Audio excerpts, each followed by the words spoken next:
After nearly 40 years, the Gelandewagen has carved an impressive and profitable niche for itself, one that has precisely nothing to do with what it was conceived for in the early 70s. Back then, Mercedes, famously encouraged by the Shah of Iran, was looking to build a very functional off-roader and teamed up with Daimler, a famed Austrian maker of military vehicles, to nail the robust requirements of such a venture. The wagon's form follows function styling is the result. However, much like the Land Rover Defender, the anachronistic look and rugged, go-anywhere appeal of the model meant it struck a chord with well-heeled civilians, and even in the early 80s, Mercedes had begun to pander to their needs. By 1990, and the introduction of the new 463, the trio of diff-lock switches would most often be flanked by wood and leather, and by 93 you could have a V8. A year later, the car was officially dubbed the G-Class.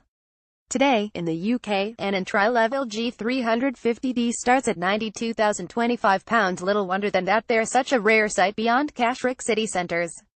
Rarer still that you'd see one tarnished by the muck of a British green lane. Consequently, Mercedes, well aware of the fact that its most capable off-roader doesn't typically do anything more challenging than mounting a curb outside Selfridges, has kindly laid on Stoner Park in the Chiltern Hills for a spot of reasonably serious adventuring. This is good for two reasons: removing the tarmac from beneath the wagon's tires and replacing it with the soft, nurtured soil of an 850-year-old park does wonders for its previously middling ride and refinement, and B, very much like a Defender, the takeaway experience of driving a G350d changes totally when it's presented with an opportunity to show off its latent, landscape-crossing talent. Naturally, it is Land Rover's longest-running son which provides the benchmark for the G-Class, but in truth they're rather different beasts.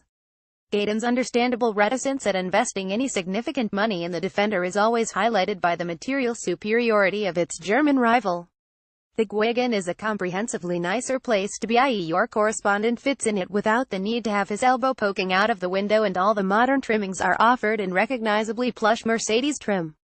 At 2.6 tons, the car is massively more substantial than the Land Rover, but the 245 horsepower 3.0-liter V6 is precisely the sort of potent oil burner that the Defender never received, and compared with Gaydon's sinewy mountain goat, it makes a greased cougar of the G350d.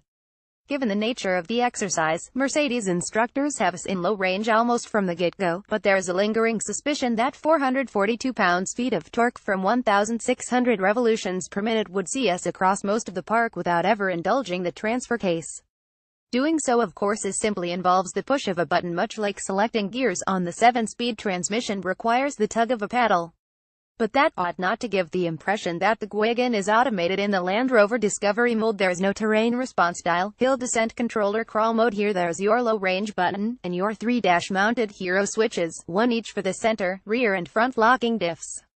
This means that for all its opulence and power, and with the drivetrain whirring away in the shortened variant of second or third gear and on a Toro all-terrain tires to boot, the G350d still feels like an enjoyably analog piece of kit, and primed for just about anything. Where a current Disco or Land Cruiser would mollycoddle you down a steep grassy gradient, in the Mercedes you do it the old-fashioned way, letting first gear take all the strain and making steering inputs with kid gloves. In this respect, the deadweight feel of the wagon's hydraulic rack makes a good deal more sense than it does on the road, but its inherently slow rate of response is still hard to forgive when you don't make it through a 90-degree turn at the first go. This is likely to be the only maneuver that ever trips you up, though the G-Class approach and departure angles are legendarily good, all part and parcel of the original design, and while there are obviously no air springs to impart any additional ride height, there is sufficient inbuilt ground clearance for nothing at Stoner to make a lasting impression on the car's underside. Indeed, even when the rut's deep into proper water-filled wellite hoppers, the G350d doesn't really want for any more than a cautious engagement of the center diff lock. It barely winces at the freshly dug obstacle meant to show off the traction-finding ability of the front and rear diffs, either the axle testing pits having not been made quite deep enough to challenge the limits of the articulation, meaning the Mercedes lollops through with the indifference of a well-oiled Panzer. Obviously this is all rather the point. Evidently, neither time, nor any amount of soft furnishings inside, can dull the wagon's embryonic ability to march across the countryside unhindered by anything as mundane as changing conditions. In fact, the subsequent layers of richness and modernity appear less as useless fat at Stoner, but rather as appropriate cushioning, not so thick as to flatten the scenery entirely as a Range Rover would, but just plump enough to remove the sharp, disconcerting edges. With the Defender dead and the Discovery foregone, the G-Class is perhaps the last bona fide way of accessing an appreciably mechanical, deluxe off-roader while simultaneously emptying a large bank account.